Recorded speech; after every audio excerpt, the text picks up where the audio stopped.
Hi friends, ఈరోజు సువర్ణ నిర్ణయం కథనం గురించి తెలుసుకుందాం. సువర్ణ పేరు ఎంత అందంగా ఉంటుందో మనిషి అంతే అందంగా ఉంటుంది. బి ఫార్మసీ చదువుకుంది, ఎం ఫార్మసీ కూడా చేయాలనుకుంది. కానీ కోర్సు పూర్తయ్యేదాకా వెయిట్ చేయలేను. నా రిటైర్మెంట్ అయ్యేలోపు నిన్ను ఓ అయ్యే చేతిలో పెడితేనే నాకు మనశ్శాంతి అన్నాడు తండ్రి నరసింహులు. తండ్రి మాటే ఆ ఇంట్లో చివరి మాట. ఆ సంగతి చిన్నతనం నుంచి సువర్ణకి తెలుసు కనుకనే ఎదురు చెప్పలేదు. పెళ్లి చూపులకు వస్తున్న ఆరో పెళ్లి కొడుకు శ్రీధర్.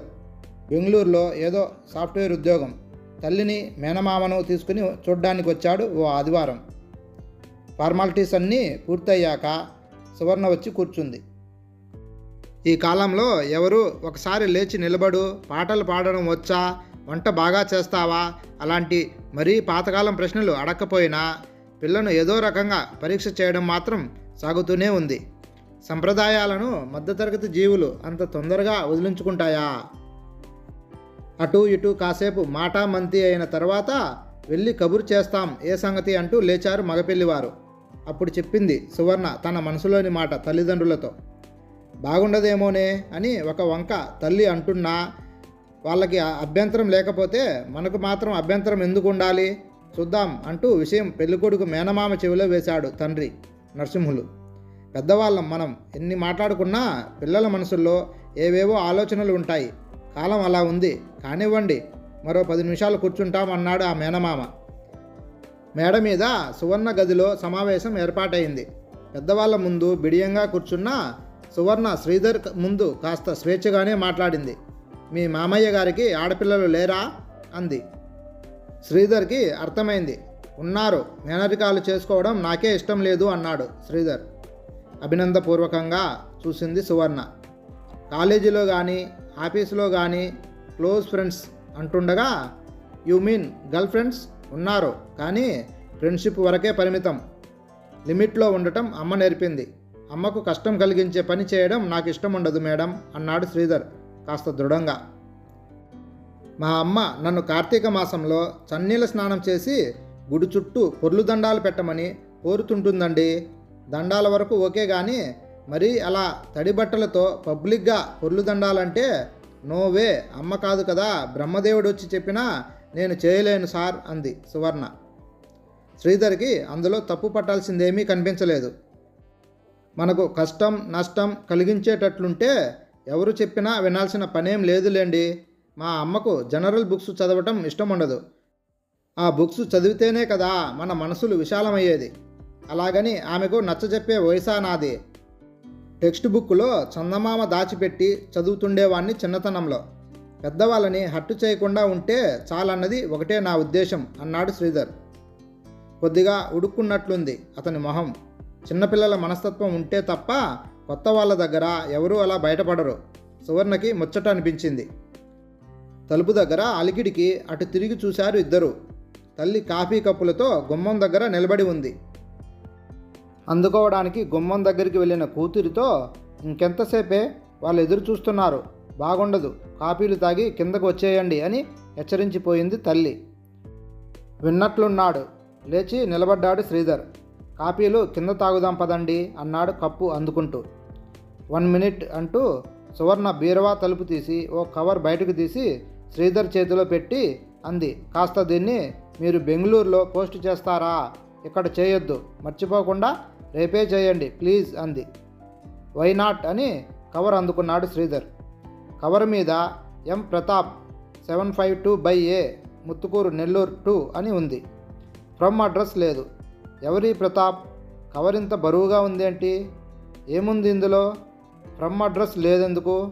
నెల్లూరు చిరునామా ఉంది కాబట్టి ఇక్కడే పోస్ట్ చేయాలి కదా.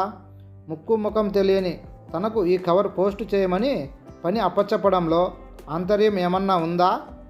అడిగితే బాగుంటుందా బాగుండదా అన్నీ సందేహాలే శ్రీధర్ మనసులో. బెంగళూరు వచ్చిన రోజునే ఆ కవర్ని పోస్ట్ చేశాడు యథాతథంగా శ్రీధర్. సువర్ణ సంబంధం తల్లికి నచ్చడంతో శ్రీధర్కి ప్రాణం లేచి వచ్చింది. పిల్లవాళ్ళది మంచి కుటుంబం. తండ్రి చేసే యూనివర్సిటీలో విచారణ చేయించాను, ఏ సమస్యలు లేవు. అక్క మాత్రం మొదటి కాన్పు కష్టమై చనిపోయిందట. ఆ అమ్మాయి చదువుకున్న కాలేజీలో కూడా బుద్ధిమంతురాలేనని చెప్పారు. మనం ముందుకు పోవచ్చు అని మేనమామ నివేదిక అందించిన తర్వాత ముహూర్తాలు ఎప్పుడు పెట్టుకుందాం చెప్పండి అంటూ కబురు చేసింది శ్రీధర్ తల్లి. ఆ శ్రావణ మాసంలోనే శ్రీధర్ ఒక ఇంటివాడు అయిపోయాడు. మొదటి నిద్రలకని అత్తవారింటికి వెళ్ళిన రోజు సాయంత్రం పూట సువర్ణ శ్రీధర్ని దగ్గరలో ఉన్న రామాలయానికి తీసుకువెళ్ళింది. అర్చన చేసే పూజారి చిన్న వయసువాడు. సువర్ణను చూసి ఇంతకు ముందే పరిచయం ఉన్నవాడిలా చిరునవ్వుతో పలకరించాడు. తరచూ ఈ గుడికి వస్తుంటావనుకుంటా అని అడిగాడు. పూజాధికాలు అయిపోయి ఆలయం మంటపంలో కూర్చున్న తర్వాత శ్రీధర్, ఈ పూజారి అబ్బాయి మా అక్క ఇంటర్ క్లాస్మేట్, ఫ్లూట్ బాగా వాయిస్తాడు. నాకు మ్యూజిక్ అంటే చాలా ఇష్టం. అక్కకు చదువు పిచ్చి. సబ్జెక్ట్లో డౌటు ఉన్నప్పుడల్లా క్లియర్ చేసుకునేందుకు గుడికి వస్తుండేది. నేను తోకలాగా తన వెంట పడేదాన్ని. అది నా పరిచయం ప్రతాప్తో అంది సువర్ణ నవ్వుతూ. ప్రతాప్ పేరు వినగానే పెళ్లి చూపులప్పుడు సువర్ణ తనకు అందించిన కవరు గుర్తుకొచ్చింది శ్రీధర్కి. ఆ ప్రతాపే ఈ ప్రతాపా అని అడిగాడు కవర్ సంగతి గుర్తు చేసి. బాగానే గుర్తుందే మీకు అంది సువర్ణ అదో రకంగా తమాషాగా నవ్వుతూ. ఎట్లా మర్చిపోతాను? అవును, 2 వీధుల దూరంలో ఉన్న ఈ ప్రతాప్కి బెంగళూరు నుంచి ఉత్తరం పోస్టు చేయమనడం ఏమిటి? అర్థం కాక చచ్చాను అప్పట్లో. ఇప్పటికైనా ఆ మిస్టరీ ఇప్పుతారా రాణి గారు అన్నాడు సరదాగా శ్రీధర్. అంతగా అర్థం కాక ఇబ్బంది పడే బదులు కొద్దిగా కవర్ ఓపెన్ చేసి చూసేస్తే మిస్టరీ మొత్తం విడిపోయేదిగా మాస్టారు అంది సువర్ణ అంతే సరదాగా. చాచా, మా అమ్మ నాకు అట్లాంటి దొంగ బుద్ధులు నేర్పలేదు అన్నాడు శ్రీధర్ బొంగమూతి పెట్టి. శ్రీధర్ని ఆ పోజులో చూస్తున్నప్పుడల్లా సువర్ణకి భలే సరదాగా ఉంటుంది. ఇంకా తమాషా చేయాలనిపిస్తుంది. అమ్మ కొంగు చాటు అబ్బాయి గారు, కవర్ ఓపెన్ చేసి చూడకపోతే కాబోయే భార్య రహస్యాలు తెలిసేదెలా?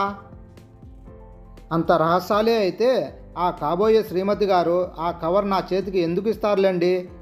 మా శ్రీమతి గారికి ఆ మాత్రం మతి లేదని అప్పుడు అనిపించలేదు, ఇప్పుడు అనిపించలేదు. కానీ అసలు విషయం చెప్పొచ్చుగా, తెలుగు సినిమాలా సాగదీసి చంపకపోతే అన్నాడు శ్రీధర్. అది చెప్పడానికేనండి బాబు ఈ పూట గుడివంకతో మిమ్మల్ని ఇక్కడి దాకా తీసుకువచ్చింది అంటూ హ్యాండ్ బ్యాగులో నుంచి ఓ కవర్ తీసి శ్రీధర్ చేతిలో ఉంచింది సువర్ణ. అదే రోజు బెంగళూరులో తను పోస్టు చేసిన కవరే. అది చూసి నీ చేతికి ఎలా వచ్చింది అన్నాడు శ్రీధర్. ప్రతాప్ నాకు తిరిగి ఇచ్చాడు. ఒకసారి ఓపెన్ చేసి చూడండి, అందుకే మీకు ఇచ్చింది అంది సువర్ణ. నో అదంతా ఏం వద్దు కానీ ముందు నా ప్రశ్నకు సమాధానం చెప్పు సువర్ణ చాలు అన్నాడు శ్రీధర్. సువర్ణ కాస్త సుదీర్ఘంగానే సమాధానమిచ్చింది. అందరూ అనుకుంటున్నట్లు మా అక్క కాన్పు కష్టమై చనిపోలేదు. మా బావ చంపేశాడు దాన్ని అనుమానంతో. అక్కకు ప్రతాప్కు లింక్ ఉందని ఎవడో పలికిమాలిన కుంక ఆకాశరామన్న ఉత్తరం అఘోరిస్తే దాన్ని పట్టుకుని రోజు అక్కని వేపుకు తిన్నాడు ఆ దుర్మార్గుడు. ఇది ఒకరోజు ఏడుస్తూ ఇంటికి వస్తే అమ్మా నాన్న నచ్చజెప్పి వెనక్కి పంపించారు. దీనికి నెల తప్పినప్పటి నుంచి వాడి శాడిజం మరీ పెరిగిపోయిందట. పెళ్లినాటికి ఇది ఇంకా ఇంటర్లో అన్ని పేపర్లు క్లియర్ చేయలేదు. సబ్జెక్టుల్లో డౌట్లు తీర్చుకోవడానికని గుడికి ప్రతాప్ దగ్గరికి వస్తుండేది. నిజం నిర్ధారించుకోకుండా ఈ గుడి మండపంలో కూర్చుని సబ్జెక్టులు డిస్కస్ చేసుకునే టైంలో చాటుగా వచ్చి ఇద్దరి మీద యాసిడ్ పోసి పారిపోయాడు బావ. అప్పటికది నిండు గర్భిణి. 90% ఒళ్ళు కాలి వారం రోజులు ఆసుపత్రిలో అల్లాడి కన్ను మూసింది. నాకు ఎక్కడ పెళ్లి కాదోనన్న భయంతో దాన్ని డెలివరీ టైం రోజుల్లో జరిగిన యాక్సిడెంట్గా మార్పించారు అమ్మా నాన్న. సువర్ణకి ఏడుపు కంట్రోల్ చేసుకోవడం కష్టంగా ఉంది. కూల్ డౌన్ సువర్ణ, కూల్ డౌన్ అన్నాడు శ్రీధర్. ఎప్పుడొచ్చి కూర్చున్నాడో ప్రతాప్ మిగతా కథ పూర్తి చేశాడు. అప్పటి నుంచి సువర్ణకి పెళ్ళంటే భయం, మగాళ్ళంటే మంట. అసలు పెళ్ళే వద్దని పట్టుకు కూర్చుంటే తనను ఒప్పించడానికి మేము పడ్డ తిప్పలు అన్నీ ఇన్ని కావు. శ్రీధర్ గారు, ఈ కవర్ ఐడియా నాదే. పెళ్లి చూపులు కని వచ్చిన వాళ్ళ చేతిలో నా పేరు ఉన్న కవర్ ఒకటి పెట్టి పోస్టు చేయమని చెబుతుండేది, ఇంట్లో వాళ్ళకి తెలియకుండా. ఇప్పటిదాకా 5 సంబంధాలు వచ్చాయి. అందులో 2 పెళ్ళికొడుకులు అసలు కవర్లే పోస్ట్ చేయలేదు. సువర్ణని వాళ్ళే వద్దనుకున్నారు. ఒకడు ఓపెన్ చేసి చూసి మళ్ళీ అంటించి పోస్ట్ చేశాడు. అంటే అనుమానం ఉన్నట్లే కదా. వాడిని ఈమె వద్దనుకుంది. ఇంకోడైతే ఓపెన్ చేసి చూడడమే కాదు, పెద్ద అల్లరే చేశాడు. వాడిని అందరం వద్దనుకున్నాం. ఈయనే ఏం చేయకుండా ఏం చూడకుండా బుద్ధిగా కవర్ పోస్ట్ చేసింది అంది దుఃఖం నుంచి తేరుకొని చిన్నగా మందహాసం చేస్తూ సువర్ణ. అలాంటి బుద్ధిమంతున్నేగా నువ్వు కావాలని కోరుకున్నది అన్నాడు ప్రతాప్ కూడా చిన్నగా నవ్వుతూ. మా వారు మరీ అంత బుద్ధిమంతులేం కాదులే ప్రతాప్. కవర్ ఓపెన్ చేసి చూడకపోతేనేం, అందులో ఏముందోనని మదనపడ్డారా లేదా అంది సువర్ణ నిందాపూర్వకంగా. శ్రీధర్ బిక్కముఖమేశాడు. పక్కుమని నవ్వొచ్చింది సువర్ణకి. భర్త వంక సీరియస్గా చూస్తూ, సార్ కవర్ ఇప్పుడు మీ చేతుల్లోనే ఉందిగా, ఓపెన్ చేయండి, ఏమనుకోనులే అంది.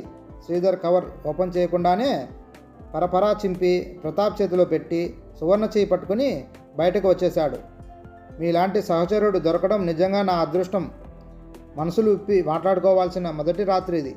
మీ మనసులో ఆ కాస్త మదన కూడా ఉండకూడదని మిమ్మల్ని ఇలా రామాలయానికి తీసుకువచ్చి జరిగిందంతా చెప్పింది. సీతమ్మ తల్లిని అంతలా క్షోభ పెట్టిన రాముల వారంటే నిజానికి నాకంత భక్తి కూడా లేదు అంది సువర్ణ ఆ రాత్రి భర్త మీద సేద తీరే సమయంలో. తప్పు, కళ్ళు పోతాయి. రాముడు ఇంకా చాలా వేరే కారణాల వల్ల దేవుడు అన్నాడు శ్రీధర్ భార్యను మరింత దగ్గరికి తీసుకుంటూ. ఏమో, నాకు మాత్రం మీరే దేవుడు అని కళ్ళు మూసేసుకుంది సువర్ణ. హాయ్ ఫ్రెండ్స్, ఈ కథ మీకు నచ్చినట్లయితే please like and subscribe friends.